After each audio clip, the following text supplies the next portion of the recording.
on Sunday. Last year, we were all standing there in the rain, like, should we actually do this or should we just go home? And I mean, this last Sunday was just beautiful. Yeah, great thing to have it downtown. And while we're speaking of the YWCA, let's talk a little bit about that supportive housing. Yeah, they were awarded a grant from the Iowa Economic Development Authority for a supportive housing project. It was based on a rezoning of a property right next to the courthouse where they were going to build it. That's been a long 18 months to 2-year process, and council actually voted down the rezoning on Tuesday night. It was 3-3.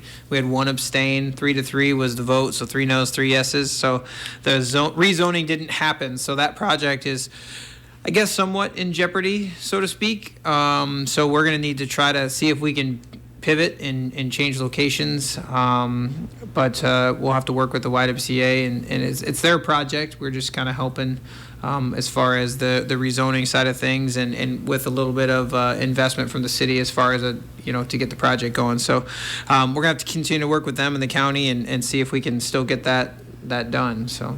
While we're speaking of housing, let's bring in the Lafayette. Yeah, so we set a public hearing for the next meeting. Really cool. Bush Construction is looking to acquire the Lafayette building downtown there and rehab the entire building into 65 units. Now, they're going to apply for low-income tax credits, which scares some people. It's not always a dirty word, I guess, but these units here, like the Wilson building is median income, obviously, and this will be like average median income, so a little bit less than what the Wilson building is, but still a type of housing that is needed in the community. And you think about like some of these numbers with the average median income in Clinton's like 42,000 or something like that. I mean, that's a lot of people in the community. It's a lot of people that you work with every day.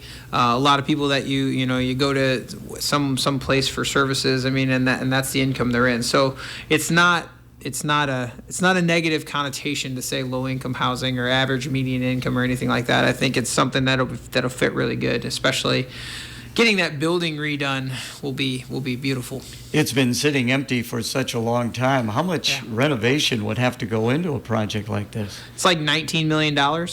It's a lot. Yeah. I was in it, I can't remember when I was in it, actually with Bush Construction when they first started looking at it, and we walked around in there. The building itself is solid. There's no like structural issues or anything like that. Just things that you would expect for a building that's been sitting there, dirty, and some things are, just normal wear and tear stuff that hasn't been taken care of forever. And there are some spots where, maybe have some plaster that's, if you've ever been in a house that's like plaster and lath, you know how it cracks and stuff like that there. So it's going to be a lot of work. They're going to reconfigure it a little bit. Obviously, they have some stuff they have to keep with the historic tax credits and other things that they get for that type of stuff. You have to keep a lot of the integrity of what it looks like on the outside and everything. So it'll be a good project with $19 million, 65 units. It'll be cool to have that corner vibrant again. It's interesting. You take a look at what has taken place in downtown Clinton. Of course, Wilson Loft, certainly the old Roosevelt administration building, that has done very well. And then, of course, what used to be Van Allen. Yeah, and I'm glad you mentioned those. The Roosevelt, the Wilson, and the Van Allen all were projects that were similar to what the Lafayette will be as far as how they get funding and things like that. Obviously, each one of them had different aspects they went for, but it'll be no different than what those are. And really, when you're looking at the Roosevelt and the Van Allen, the income requirements for the Lafayette will be somewhat similar to what those buildings are, and they're both wonderful places for people to stay. Again, visiting with Scott Maddasion. What about the Marina project? Yeah, so we had a project a while back for the marina that we talked about, covering some slips, moving the marina shop down to the gas dock. So like if you bring your boat in from anywhere, you can walk over and buy a soda or a t-shirt or get some ice or whatever it is. So you're not walking all the way up there. It also relocates our staff down to the area, so you're not calling like, hey, I need fuel. They're already there, right? So that project went out for bid, and it was I can't remember what our budget was. It was like 250 or 300,000, and the bid came in at like 550. So the council rejected that bid. It was during the COVID time when construction prices went through the roof, and they're still not cheap, but they're better, right? So we broke the project down into just moving the marina store down to the gas dock area. That big floating platform that's out there that never gets used, we're going to move that over, and we're going to use that platform and have that shop down there. So it came in at a much better price. I think it's like 286 or something like that. So we're going to do that portion of it. We'll look at covering more slips down the road as we build some fund balance, and we can do that. So just going to do it in sections. And the marina is I mean, I love the river. I'm out there all the time. I have a boat and everything. So the marina it's just a cool attraction for us to have. And we have one of the best riverfronts up and down the Mississippi, which everybody knows. So why not have the best marina as well? How are things with the low water levels? Not good. So we have that hydrology study with the Corps. It should be done, I thought November. Josh Eggers, Parks and Rec Director, was telling me it's sooner than that. It should be October. We'll have that, and we'll know what the issue is. It's mainly a lot of north end issue. The water's not coming through like it needs to down the slough. Which obviously makes things sit there, right, when there's no flow. So we got to get that flow coming through there, and then there'll be some work that's going to need on the east side of Willow Island too, because there's like a little swell area where it sweeps around that corner and then drops silt right at the gas dock. So we'll need to solve that too. Before we take a break for the weather, let's talk about the financials for the Tailgate and Tall Boys. Yeah, so it'll be a little bit more in depth on the council meeting on the 26th. We'll have the actual financials there and everything. So I finally got it all done. First year, there was a deficit, and I know that will scare some people, but these things they can't be judged by 1 year. Even our partners, kind of knew going in year one. Your goal year one is to break even if you can, and then you build the festival up. Because no matter what festival you're bringing in, it's a new location, so you're rebuilding that location, right? So there was a deficit of just about $400,000. That's split between us and our partners, so $200 apiece. And then the city had some other expenses that we kind of covered on our end, just because. Our police fire overtime was a little bit more than I think we expected, a little bit more than what the budget was put out there. And it's one of those things like you don't know what you don't know. And I think the first year went really well. There are some places we can cut costs, and we've identified those, and we need to make sure we're doing that. And I just want folks to know that we're being completely transparent on this. If you have questions about the financials, come to the meeting on the 26th. We'll show them to you. You can look at them. We have everything in there. And at the end of the day, I understand that we're using some tax dollars and stuff like that on the city side, but what a great event to have in our community. And for $250,000 is. You can say it's a loss if you want to, but I look at it as an investment in tourism and an investment in our community because, there's people all over wearing T-shirts that say Tailgate and Tall Boys, Clinton, Iowa, right? I mean, I see them all over the place. I see them in the Quad Cities. I see them everywhere. So what better advertisement than having a really cool event like that for our community? So that's me. I look at it on the extremely positive side because I think it's a really cool thing. So. And of course, you're in for 2024 and 2025. It's going to be about the same time frame? Yep, technically 24 we're in for sure. 25 is a mutually agreed on if you look at the contract. So it's not guaranteed for 25, but I would assume if the council's on board, our partners will be on board.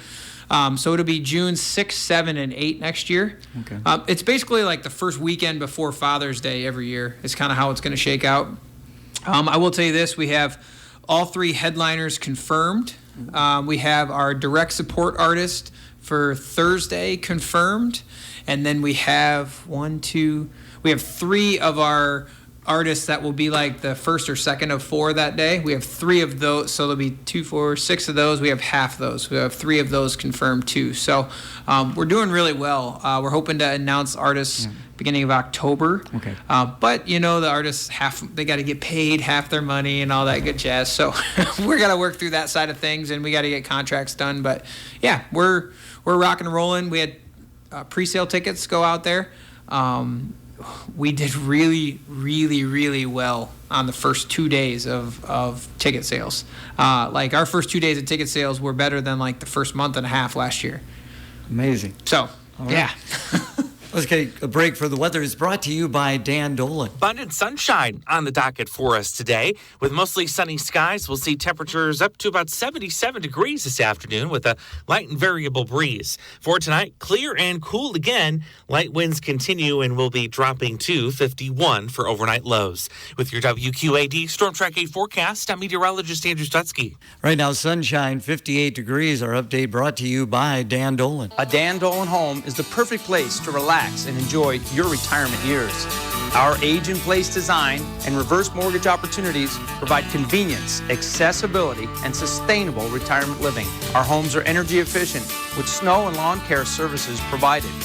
See for yourself what Dan Dolan Homes has to offer at our Meet the Builder open house on Wednesdays from 11 to 1. For quality, reliability, and value, Dan Dolan Homes is the place to go. Visiting with Scott Maddasion, mayor of Clinton, of course, and airport got a nice award. Yeah, I got a call from Marlena, our airport director, a week or two ago. They received a distinguished airport award, which is pretty prestigious. And I think the coolest thing about it is we are the first airport our size ever to receive this award, ever. Like, that's pretty crazy because we don't have commercial service. Like, you can't get on Allegiant or United at our place, so we're in a different category than those airports, and so we're a smaller municipal airport, and to get this award is just really cool. And it's funny because, like, one of the criteria was people were extremely happy with how well we did snow removal, and that was part of it. And then obviously our hangar tenants, and then just the service that we provide, and having the FBO and all that kind of stuff. So there's a lot that played into it. Marlena went through it at the council meeting the other night, so you can go back and watch it on YouTube. But it's just really cool to be able to get that award, and it's very unique for us to be able to have an airport like this. I know several of the CEOs and the big dogs of the big companies we have around here use that airport, which I think that's probably a selling point for some of them to have their make their expansions here and things like that. I would think so. That is an important subject that you bring up, that we have that airport for these CEOs and those to use when they do come to visit, like a Lyondell Basel or whatever. Yeah. And I mean, our next topic here is Atlas Roofing had the ribbon cutting. Mr. Hood, who is the head of that company, his plane was there. I mean, he flew in and then drove across the street and did the ribbon cutting. I mean, literally. I mean, we parked at the airport and took a bus over there because there wasn't parking over there, and his plane's sitting right there. So, I mean, just things like that. I mean, that's convenience. That's unique. I mean, to be able to do that. Yeah, I mentioned Lyondell or ADM or whoever. They can fly in. Somebody from the plant can pick them up, take them over. They can do what they need to and go back, and you don't have to mess with. I know Moline's not a terrible airport, but you don't have to mess with anything. You just come in. So. I thought that was just really cool to be able to have that award and make sure that we tell people about it. That is a great award. And what's it take to become, have commercial flights coming in? I mean, I don't know if they would ever want to have something like that, but what does it take? I've never asked the question directly, and get a lot of feedback, but just in passing, the size of runway matters. Okay. Obviously, you have to have a certain size of runway, and then your terminal and everything would have to be a certain size to provide flights for. I know like Dubuque has some of that commercial stuff now. I don't know what their terminal is compared to ours. I mean, ours is pretty decent size, but it would take a pretty good investment in order to have that coming in and out of there. But it's a great thing to have, no doubt about that. And that is so funny. You can fly from Clinton to Florida, right? Yeah, I mean, the guy from Atlas Roofing, you're right. All he had to do was cross Highway 30. He was right there. Yeah, I mean, it's on the same road. Yes. It's just straight across. Yeah. That is hilarious. How's the ribbon? How's things looking for Atlas Roofing? It's really good. So I got to talk with a lot of their officials and things that they had there from all different departments, marketing and finance and everybody. So they're all really excited about the project. Dirt's moving. It's been moving out there. It's a big project to do that.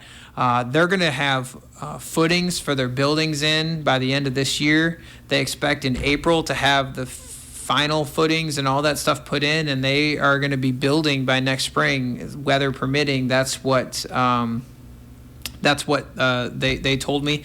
And they said that this winter will be the only winter that affects their construction.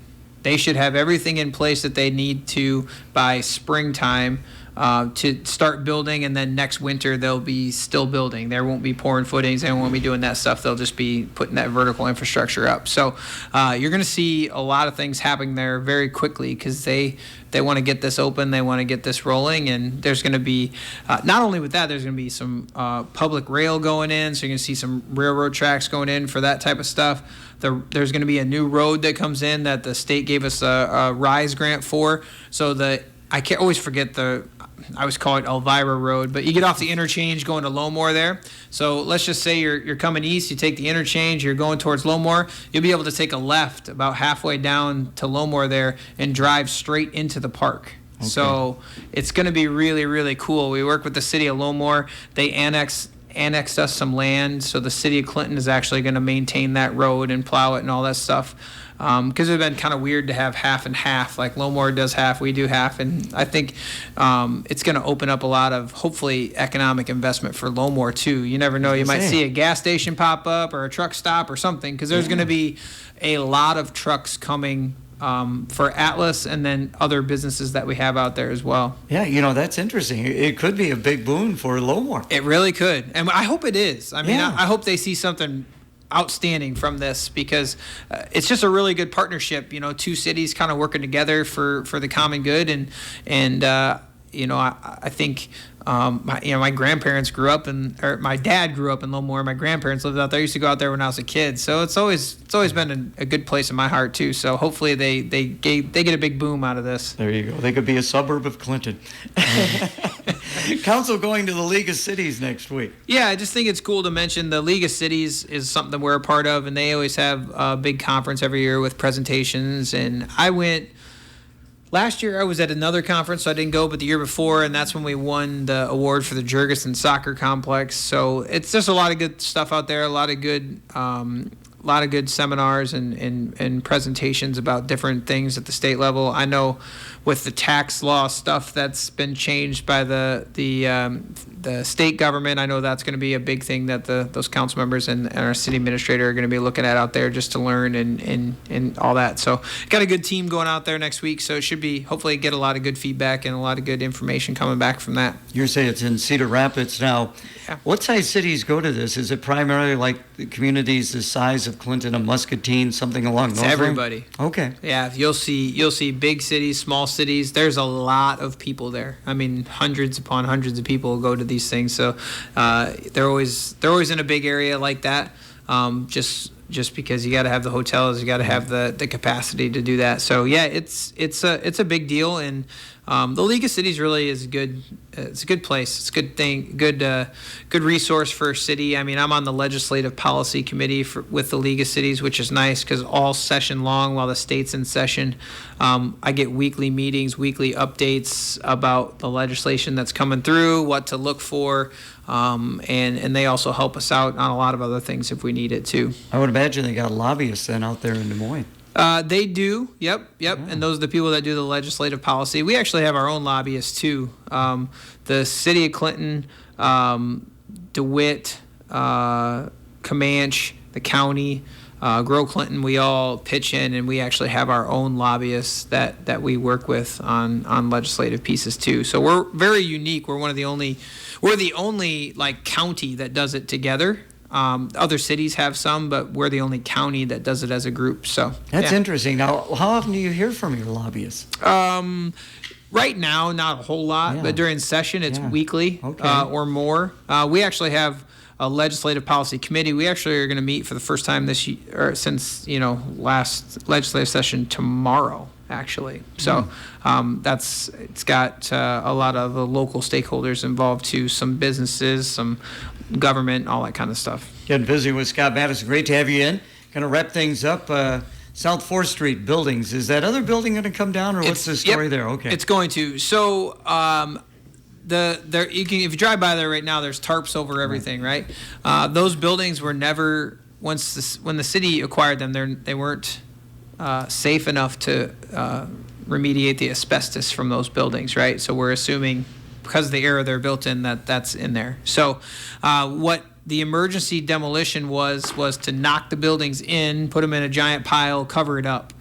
The city now will work with Blackstone Group, who we are working with the EPA grant that we received for $500,000. So we're going to work with them to go out for bid. When we go out for bid, the bid is going to be to remediate the asbestos, get rid of all the rubble, fill the holes in, and then tear that other building down as well, because that other building will have to be treated kind of for the asbestos stuff too. So that one obviously is still standing, so we kind of left it alone for now, and it wasn't connected to anything else, right? The other buildings, some of them may still have been able to stand, but with common walls and all that, it just made sense to just get rid of them and all the whole time. So the city owns all that area, we don't own the corner where Smitty's was, right? and the other corner, the central siding, Keys, Right. they own that corner. Okay. So we are actually able to work with them through the EPA and ECIA in order to get that building down too. It's kind of a unique situation.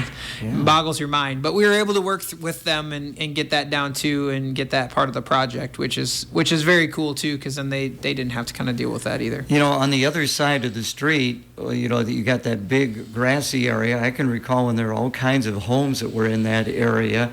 So any Yeah. idea what's going to be taking place on that other side? So Hy-Vee owns all that. So I don't know. I mean, no, I'm talking about where the Where the buildings buildings that are? went down. Right. Well, we had a presentation to council a couple months ago about an idea for like a little kind of, I don't know what you want to call it, like a business district area kind of there. It really would be up to developers wanting to come in and do something. The city doesn't necessarily have a plan of what's going to go there. You know, I don't think we're going to try to develop buildings and sell them or anything like that. At least I hope not.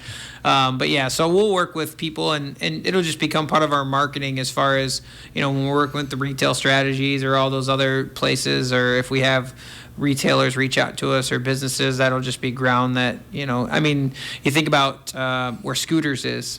A city had that property for how long? And then eventually someone came along and said, hey, we want to be here, and we got a great Scooters coffee right there. So hopefully something like that happens, but just sooner. Got a lot on your plate. There's no doubt about that. I appreciate visiting Yeah. with you every month, so thanks so much for coming in. No problem. Thank you.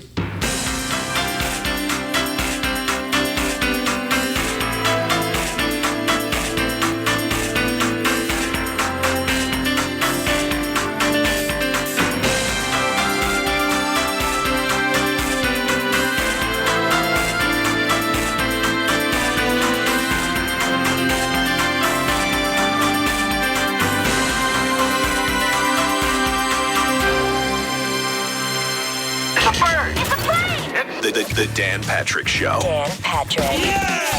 Plenty of performances to overreact to. Do you remember?